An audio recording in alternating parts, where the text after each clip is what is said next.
कहानी में आगे बढ़ने से पहले अगर आपने हमारा चैनल अभी तक सब्सक्राइब नहीं किया है तो कर लें और साथ ही बेल आइकन को भी जरूर दबाएं। दोस्तों, अगर आपके पास भी ऐसी कोई कहानियां हैं तो हमारे साथ जरूर शेयर करें। ऐसी और वीडियोस के लिए देखें इंडार। तो चलिए बढ़ते हैं आज की कहानी की ओर। उस शाम हमें रेलवे स्टेशन जाना था, तो मैं, पापा, मम्मी और मेरी छोटी बहन अवंतिका रेलवे स्टेशन जाने के लिए बस स्टैंड के लिए निकले, जो थोड़ा ही दूर था हमारे गांव से। शाम के 8 बज रहे होंगे। पूरा रास्ता एकदम सुनसान था। बीच बीच में 1-2 लोग दिख जाते थे आते हुए। चूंकि पापा ने अवंतिका को गोद में लिया था तो वो चलते चलते थोड़ा थक गए थे। उन्हें वहीं एक पेड़ के पास नलका दिखा तो वो बोले, थोड़ा पानी पी लेते हैं फिर चलते हैं। हम लोग नलके के पास पहुंचे और पानी पीने लगे। तभी अवंतिका ने पेड़ के ऊपर इशारा करते हुए पापा से पूछा, पापा वो क्या है जिसकी आंख लाल है और सर पर 2 सींग भी हैं?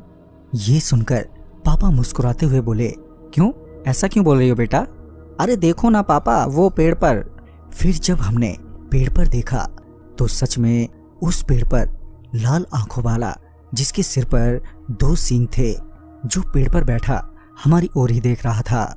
पापा ने तुरंत ही अवंतिका को गोद में लिया और हमसे कहा, भागो यहाँ से। पापा के इतना कहते ही हम सभी लोग वहां से भागने लगे। वो शैतान भी हमारे पीछे ही था। पापा को मालूम था कि बस स्टैंड के पास एक मंदिर है, अगर हम वहां तक पहुंच जाएंगे तो शायद बच जाएं।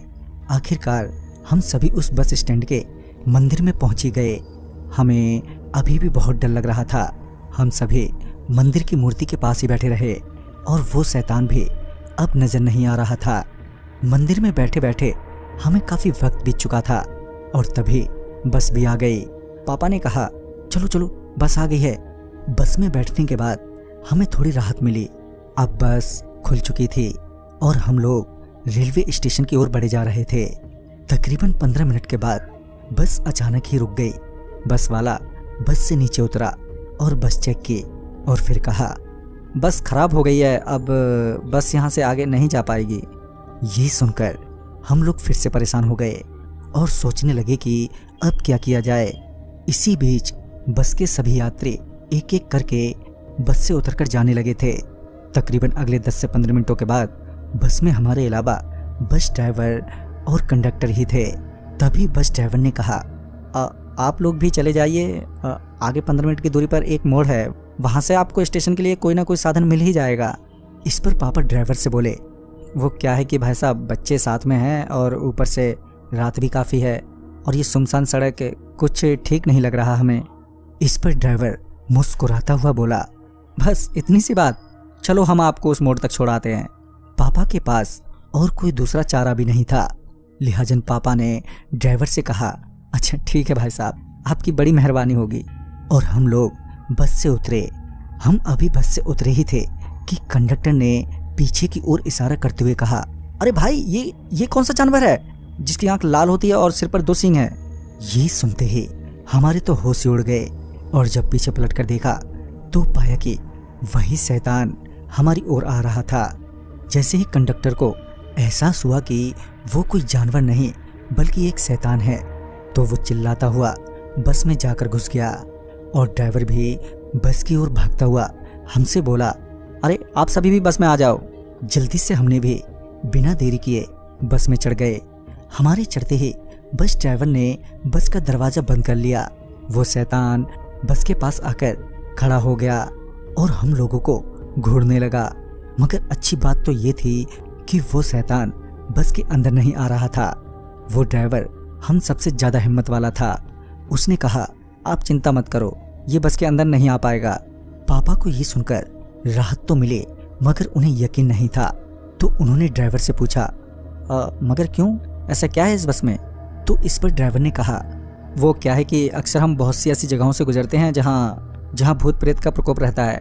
ऐसे में क्या है कि हम लोग सभी यात्रियों की सुरक्षा और अपनी सुरक्षा के लिए पूरी बस को अभिमंत्रित करवाते हैं। ये सुनकर पापा को विश्वास हो गया कि अब सच में वो शैतान अंदर नहीं आ पाएगा।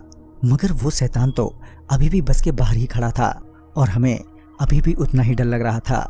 तभी ड्राइवर ने बस के गेट पर खड़े होकर उस शैतान से पूछा, तू हमारे पीछे क्यों पड़ा है? हमने तेरा क्या बिगाड़ा? इस पर वो शैतान बोला, तूने नहीं, उस आदमी ने, जिसने बिना मेरी इजाजत के मेरे नल से पानी पिया है। अब मैं उसे नहीं छोड़ूंगा।